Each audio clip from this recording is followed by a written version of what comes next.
Please read us a story, old bear. We'll all gather round. Dear old bear, sit in your favorite chair. We'll sit all around, dear old bear.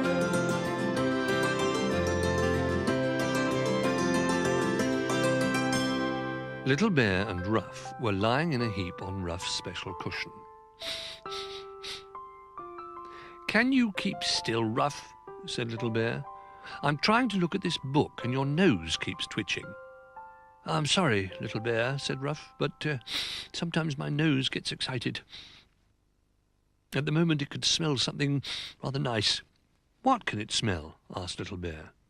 "Well, that's the funny thing," replied Ruff, sniffing the air. I don't think my nose knows."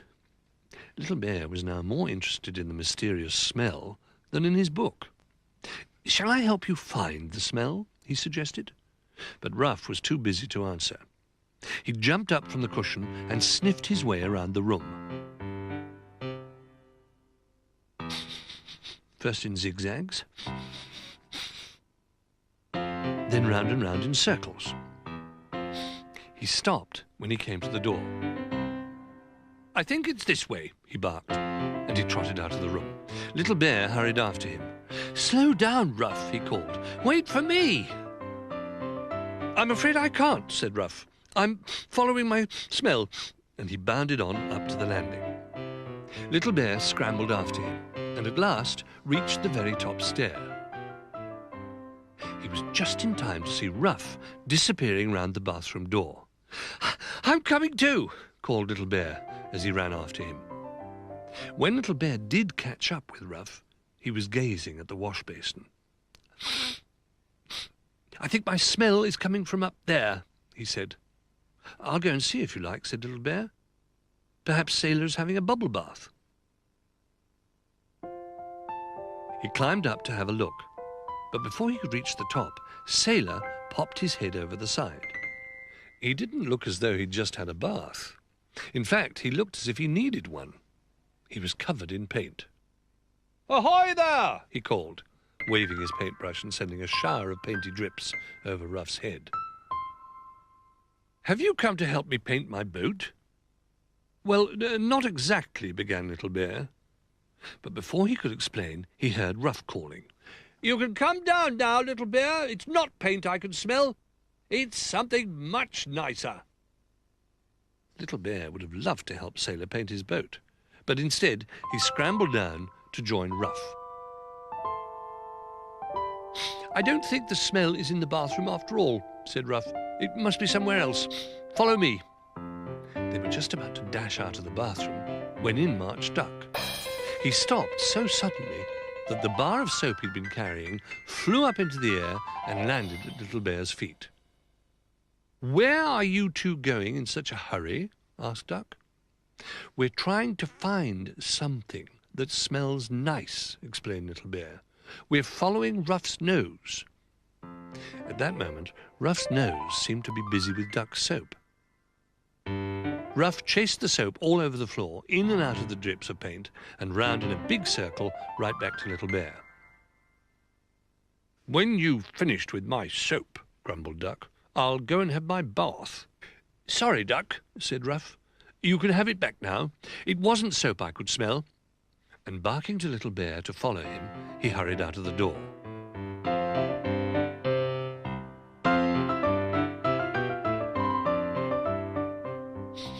Little Bear caught up with Ruff downstairs, sniffing at the gap under a door. "This is a funny smell.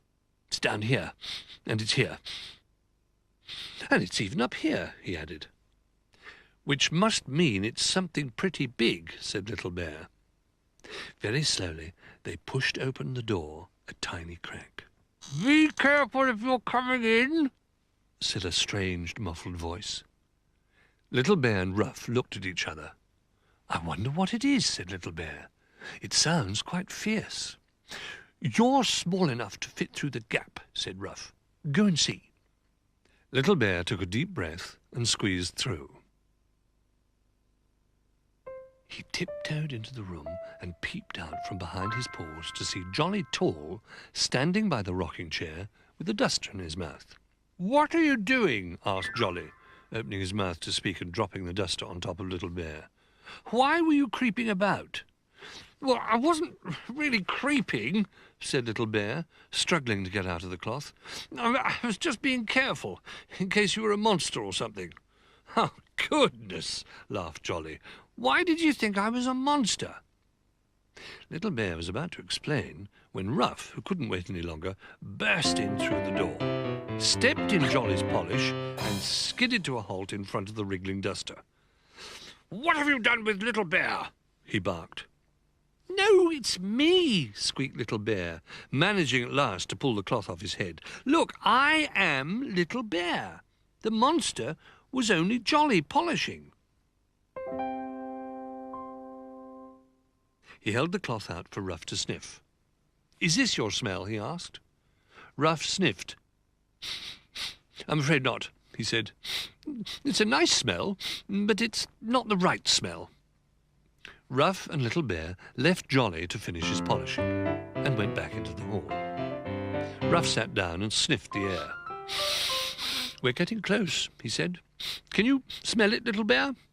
"I can't smell anything," said Little Bear. "Perhaps my nose is too small." "Well, we'll just have to follow my nose then," said Ruff. "Come on, this way." Soon they arrived at the sofa. And with one bound, Ruff leapt straight up and onto Bramble's lap. "Careful, Ruff," said Bramble. "You've made me drop my orange." Little Bear and Ruff scrambled after the half-peeled orange. "I can see it," said Little Bear, wriggling under the sofa, "and I can just reach it." He came out backwards and held up the orange triumphantly. "Here you are, Bramble," he said. "I'm sorry Ruff is so bouncy, but he's been looking everywhere for this." "Do have some," said Bramble.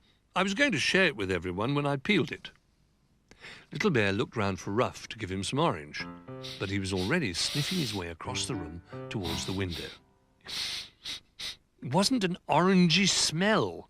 I think it was more of a sort of yellowy smell, he said, gazing up to where Rabbit was arranging flowers on the windowsill. "These daffodils won't stand up straight," grumbled Rabbit. "They keep trying to escape from the vase." And as if to prove him right, a daffodil tumbled off the windowsill and landed on the end of Ruff's nose. Ruff sniffed. "It's a lovely smell," he said, but oh, it's not the smell I'm looking for." "I think my smell is coming from the kitchen," he called, as he bounded off again. "Oh dear," said Little Bear, who was beginning to wonder whether there really was a special smell after all. "I don't think Ruff's nose knows what it can smell." "Well, I can smell something now," said Bramble. "Something delicious. Perhaps Ruff has found what he's been looking for." They pushed open the door just as Old Bear was taking a tray out of the oven. Something smelt wonderful. "Hello, everyone," said Old Bear. "You must try some of my freshly baked bread. I'm surprised you weren't waiting for it." "We would have been," said Little Bear, gazing hungrily at the little rolls. "But Ruff's nose rather led us astray. Didn't it, Ruff?" But Ruff didn't answer. He dashed past the toys to a heap of old newspapers and took a long, deep sniff. "Ah," he said, "this smells lovely." "But that's just a pile of rubbish," said Old Bear. "I was about to throw it out." Ruff wasn't listening. He dived into the heap, scrabbled about, and came out with his tail wagging. "This isn't rubbish," he said, dropping something at Old Bear's feet. "This is my long-lost, chewiest, most favourite rubber bone. And," he added proudly, "my nose told me just where to look." "In the end," laughed Little Bear,